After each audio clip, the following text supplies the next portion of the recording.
खबरों की शुरुआत करेंगे। सबसे पहले बात करते हैं राजधानी भोपाल से। एक बड़ी खबर सामने आ रही है। निकाय चुनाव के दूसरे चरण के लिए बीजेपी ने रणनीति बदल दी है। पोलिंग बूथों पर व्यवस्था बनाने के लिए बीजेपी के कार्यकर्ता तैनात रहेंगे। ये रणनीति बीजेपी के सामने आई है। पहले चरण में अव्यवस्थाओं के चलते कम वोटिंग हुई थी। पहले चरण में वोटर लिस्ट में नाम न मिलने से मतदान केंद्र को लेकर परेशानी मतदाताओं को देखने को मिली थी। इधर बीजेपी कार्यकर्ता पोलिंग बूथों का अब जायजा लेंगे। ये बड़ी जानकारी सामने आ रही है। तो बीजेपी कार्यकर्ता दूसरे चरण में पूरे दमखम के साथ तैनात रहेंगे। ये बड़ी जानकारी सामने आ रही है। बीजेपी ने रणनीति बदल दी है।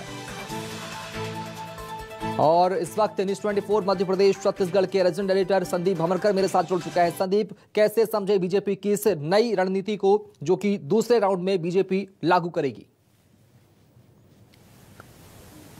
देखिए शुभम, यहाँ पर बीजेपी को पता लगा है कि कई जगह पोलिंग बूथ पर वोटर्स परेशान होते हुए नजर आए थे। उनका नाम मतदाता लिस्ट में नहीं था और उनके कभी पोलिंग स्टेशन जो परंपरागत हुआ करते थे वही बदल दिए गए थे। एक ही परिवार के 4 सदस्य हैं तो कुछ सदस्यों को अलग अलग पोलिंग बूथ पर उनके नाम जोड़ दिए गए थे। ये परेशानी की बात है और कई मतदाता यहाँ अपना पोलिंग बूथ ही तलाश करते रहे, मतदाता सूची में अपना नाम तलाश करते रहे और वक्त निकल गया।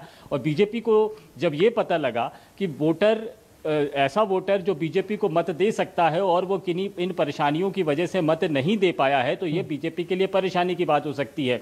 प्रथम चरण में इस तरह के हालात देखने को मिले तो दूसरे चरण में इस तरह के हालात ना हो, इसके लिए बीजेपी ने 2 रणनीति तैयार की है। पहली रणनीति ये कि चुनाव आयोग को बताया जाए और व्यवस्था दुरुस्त करने के लिए कहा जाए, जो चुनाव आयोग को ज्ञापन दिया जा चुका है। लेकिन पोलिंग बूथ पर मतदान दल ये काम कर पाए ये भी जरूरी नहीं है, क्योंकि वक्त बहुत कम बचा हुआ है, बारिश का भी मौसम है, परेशानियां आगे भी हो सकती है। और इसलिए पोलिंग बूथ पर मतदाताओं को पर फोकस कर दिया गया है कि वो मतदाता पर्ची पहुंचाए, उनको बताए कि उनका पोलिंग बूथ कौन सा है, मतदाता सूची में नाम उनका कहां पर है। ये सारे कामकाज अब बीजेपी का कार्यकर्ता करेगा, जबकि ये मतदान दल का काम होता है। लेकिन अब बीजेपी का कार्यकर्ता दूसरे चरण के जिन सीटों पर इलेक्शन है, यहां पर पोलिंग बूथ पर बीजेपी के कार्यकर्ताओं को तैनात किया गया है। बीजेपी संगठन की तरफ से निर्देश जारी किए गए हैं कि मतदान दल का काम भी पोलिंग बूथ के कार्यकर्ता करें, ताकि बीजेपी के वोटर्स प्रॉपर तादाद में, पूरी तादाद में मतदान दल तक पहुंच सके और बिना परेशानी वोट कर सके।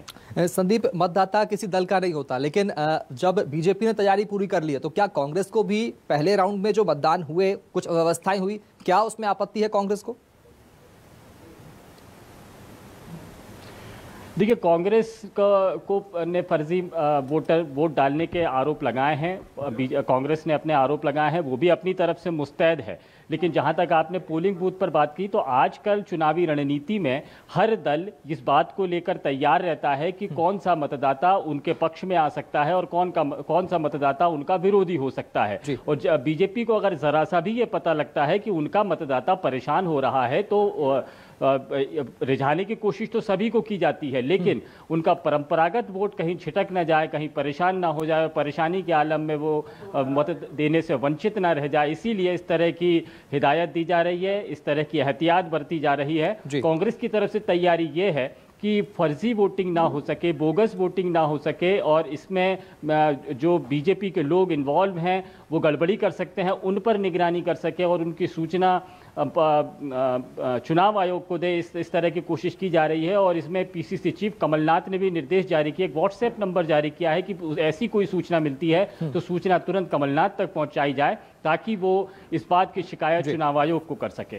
ठीक है, बहुत शुक्रिया संदीप भमरकर खबर को विस्तार से बताने के लिए, समझाने के लिए। आगे बढ़ेंगे। राजधानी भोपाल से एक और बड़ी खबर सामने आ रही है। निकाय चुनाव के पहले चरण में मतदान कम होने के बाद राज्य निर्वाचन आयोग नाराज हो गया है। राज्य निर्वाचन आयोग के प्रमुख बसंत प्रताप सिंह ने निर्देश दे दिए हैं दूसरे चरण में 100% मतदाता पर्ची वितरित की जाए। यह बात कही है कमिश्नर ऑफ इलेक्शन कमीशन ने। मतदाता पर्ची नहीं बंटने की शिकायत मिली थी, मतदाता पर्ची वितरित करके आयोग को सूचित करें, यह बात कही गई है। तो चुनाव आयोग ने इसके लिए निर्देश जारी कर दिए हैं।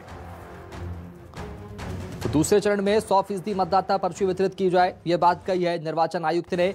मतदाता पर्ची नहीं मिलने की शिकायतें आई थी पहले राउंड में, लेकिन अब दूसरे राउंड में इस तरह की शिकायतें ना आए, इसको लेकर चिंता व्यक्त की है और निर्देश दिए हैं मतदाता पर्ची बांटकर सूचित किया जाए। इधर निकाय चुनाव में कम वोटिंग पर इलेक्शन कमीशन के कमिश्नर जो है वो सख्त हो गए हैं। बीपी सिंह, उन्होंने स्पष्ट निर्देश दिए हैं कि आने वाले वक्त में सेकंड राउंड में 100% मतदाता पर्ची मतदाता तक पहुंचे, ये निर्देश दिए गए हैं।